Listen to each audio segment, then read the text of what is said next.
కార్తీక పురాణము 30వ అధ్యాయము 30వ రోజు పారాయణము. కార్తీక వ్రత మహిమ ఫలశ్రుతి. నైమిసారణ్య ఆశ్రమంలో సౌనకాది మహామునులకందరకు సూత మహాముని తెలియజేసిన విష్ణు మహిమను, విష్ణు భక్తుల చరిత్రములను విని ఆనందించి 1000 నోళ్ల కొనియాడిరి.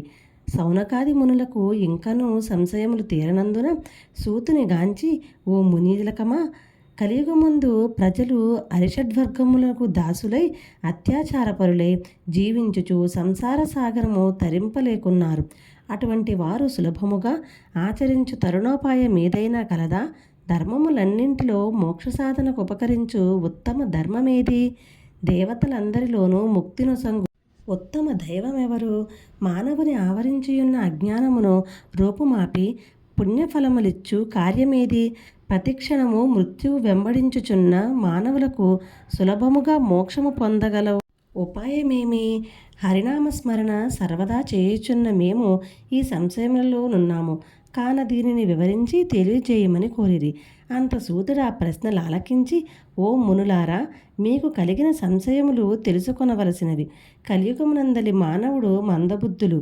క్షణిక సుఖములతో సిండిన సంసార సాగరమును దాటుటకు మీరడిగిన ప్రశ్నలు మోక్ష సాధనము కాగలవు.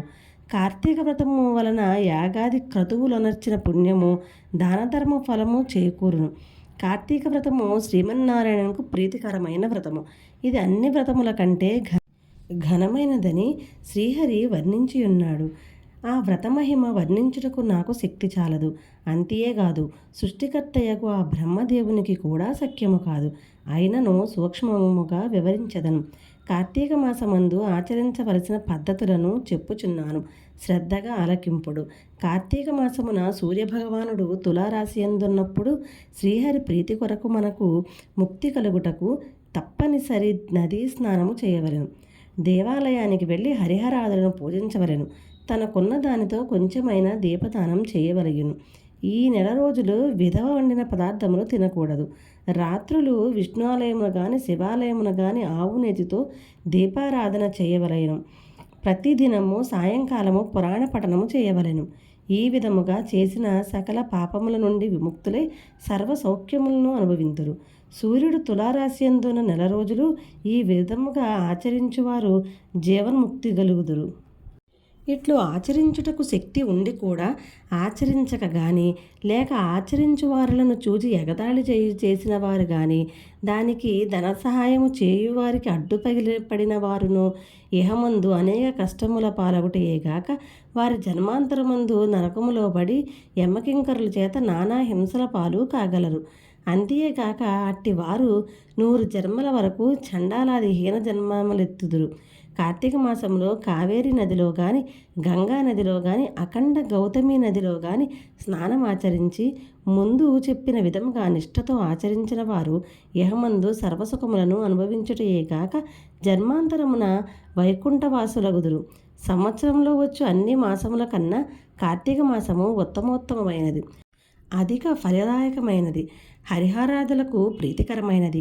కనుక కార్తీక మాస వ్రతము వలన జన్మజన్మల నుండి వారలకున్న సకల పాపములు హరించి మరుజన్మ లేక వైకుంఠమందగలరు. పుణ్యాత్ములకు మాత్రమే ఈ వ్రతమాచరించవలనడి కోరిక పుట్టును. దుష్టులకు, దుర్మార్గులకు, పాపాత్ములకు కార్తీక మాసమన్నా కార్తీక వ్రతమన్నా యావగింపు అసహ్యము కలుగును. కాన ప్రతి మానవుడు ఈ పరమసత్యమును గ్రహించి ఇటువంటి పుణ్యకాలమును చేతులారా విడవక ఆచరించవలెను.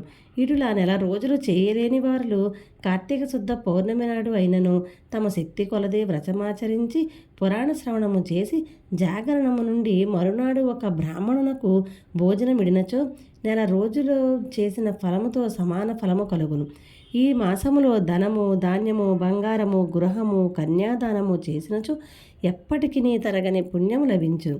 ఈ నెల రోజులు ధనవంతుడైనను బీదవాడైనను మరెవ్వరైనను సరే సదా హరినామస్మరణ చేయుచు పురాణములు వింటూ పుణ్యతీర్థములను సేవిస్తూ దాన ధర్మములు చేయుచున్న ఎడల వారికి పుణ్యలోకమొబ్బును.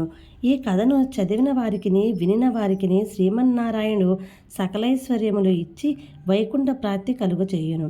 ఇట్లు స్కాంద పురాణంతర్గత వశిష్ఠ ప్రోక్త కార్తీక మహత్యమందలి 30వ అధ్యాయము 30వ ఆఖరి రోజు పారాయణము సమాప్తము. ఓం సర్వేషాం స్వస్తిర్భవతు. ఓం సర్వేషాం శాంతిర్భవతు. ఓం సర్వేషాం పూర్ణం భవతు. ఓం శాంతి శాంతి.